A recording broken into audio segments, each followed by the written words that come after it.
നമസ്കാരം, പ്രവാസി മലയാളിയിലേക്ക് സ്വാഗതം. ഏറ്റവും നിർണായകമായ ഒരു വാർത്ത വന്നിരിക്കുന്നത് ബഹ്റൈനിൽ 2 മലയാളി നഴ്സുമാർക്ക് കൊറോണ ബാധ സ്ഥിരീകരിച്ചിരിക്കുകയാണ്. ഇതിന്റെ അടിസ്ഥാനത്തിൽ ഇവരെ തിരികെ കൊണ്ടെത്തിക്കുന്ന ഉൾപ്പെടെയുള്ള നടപടികൾ സംസ്ഥാന സർക്കാർ ഏറ്റെടുക്കും എന്നുള്ള കാര്യത്തിലേക്ക് തന്നെയാണ് കാര്യങ്ങൾ പോകുന്നത്. ബഹ്റൈനിൽ ഇതുവരെ തന്നെ 4 ഇന്ത്യക്കാർക്ക് COVID-19 സ്ഥിരീകരിക്കുന്ന സാഹചര്യം ഉണ്ടായി കഴിഞ്ഞിരിക്കുന്നു. സംസ്ഥാനത്ത് ഇപ്പോൾ കേരളത്തിൽ 19 പേർക്കാണ് കോവിഡ് ബാധ സ്ഥിരീകരിച്ചിരിക്കുന്നത്. പ്രവാസി മലയാളികൾ തിരികെ എത്താൻ ഉള്ള എല്ലാ രീതിയിലുള്ള കാര്യങ്ങളും വളരെയധികം പോസിറ്റീവായി തന്നെയാണ് സംസ്ഥാന മുഖ്യമന്ത്രി പിണറായി വിജയൻ എടുത്തിരിക്കുന്നത്. പ്രവാസികൾ തിരികെ കേരളത്തിലേക്ക് മടങ്ങുമ്പോൾ അവർക്ക് സുരക്ഷ ഉറപ്പുവരുത്താനും അവരെ കൊറോണ ബാധയുണ്ടോ ഇല്ലയോ എന്നുള്ളത് പ്രത്യേകമായി നിരീക്ഷിച്ച് ടെസ്റ്റ് ചെയ്യിപ്പിക്കാനുമുള്ള നിർദ്ദേശങ്ങൾ ഇതിനോടകം തന്നെ സംസ്ഥാന സർക്കാർ വ്യാപകമായി നൽകി കഴിഞ്ഞിരിക്കുകയാണ്. അതേസമയം ഇറാനിൽ നിന്നും ഇറ്റലിയിൽ നിന്നുമൊക്കെ എത്തുന്ന മലയാളികൾക്ക് കൃത്യമായ പരിരക്ഷ ഉൾപ്പെടെ അവർക്ക് ആരോഗ്യപരമായി ഒരു കുഴപ്പവും ഇല്ല എന്ന് സ്ഥിരീകരിക്കാൻ അവരെ കൃത്യമായി നിരീക്ഷിക്കും എന്നുള്ള കാര്യം വ്യക്തമായി കഴിഞ്ഞിരിക്കുന്നു. എന്നിരുന്നാലും പ്രവാസി മലയാളികളായ 2 ബഹ്റൈൻ നഴ്സുമാർക്ക്, ഒരാൾ തിരുവനന്തപുരത്തും മറ്റൊരാൾ കാസർഗോഡുമുള്ള സ്വദേശികളാണ് എന്നുള്ള കാര്യം തന്നെയാണ് വ്യക്തമാകുന്നത്.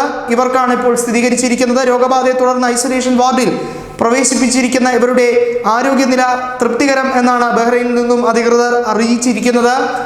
ആശങ്കകൾ ഒന്നും തന്നെ വേണ്ട എന്ന് സംസ്ഥാന മുഖ്യമന്ത്രി പറഞ്ഞിരിക്കുന്നു. ഇത് നിയന്ത്രിക്കാൻ കഴിയുന്നതേ ഉള്ളൂ. മാത്രമല്ല, ഇപ്പോൾ ഒട്ടനവധി പേർ നിരീക്ഷണത്തിലാണ് എങ്കിൽ പോലും അതിൽ പലരും നെഗറ്റീവാണ് അവരുടെ റിസൾട്ട്. അതായത് കൊറോണ ബാധ ഇല്ല എന്നുള്ള കാര്യത്തിലേക്ക് തന്നെയാണ് പോകുന്നത്. അതായത് മൊത്തം ബാധിച്ചു അല്ലെങ്കിൽ ഒബ്സർവേഷനിലുള്ള ആളുകളിൽ ഭൂരിഭാഗം പേർക്കും അതിൽ നിന്നും റിക്കവർ ചെയ്യാൻ കഴിയുന്ന ഒരു സാഹചര്യത്തിലേക്ക് തന്നെയാണ് പോകുന്നത്. 19 പേരിൽ ഇപ്പോൾ കൊറോണ ബാധ സ്ഥിരീകരിച്ചിട്ടുണ്ടെങ്കിലും 2 പേർ അത്യാസന്ന നിലയിലായിരുന്നു എന്ന വാർത്തയായിരുന്നു വന്നിരുന്നത്. അവരും ഇപ്പോൾ രോഗവിമുക്തമാകുന്ന ലക്ഷണങ്ങൾ കണ്ടു തുടങ്ങിയിരിക്കുന്നു.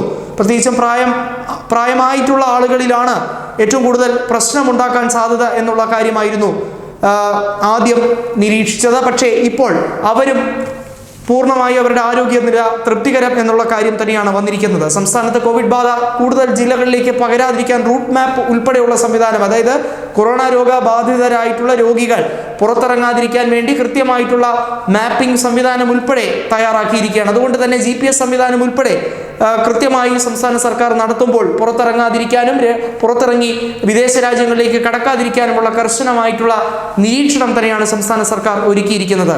ന്യൂസ് ഡെസ്ക്, പ്രവാസി മലയാളി.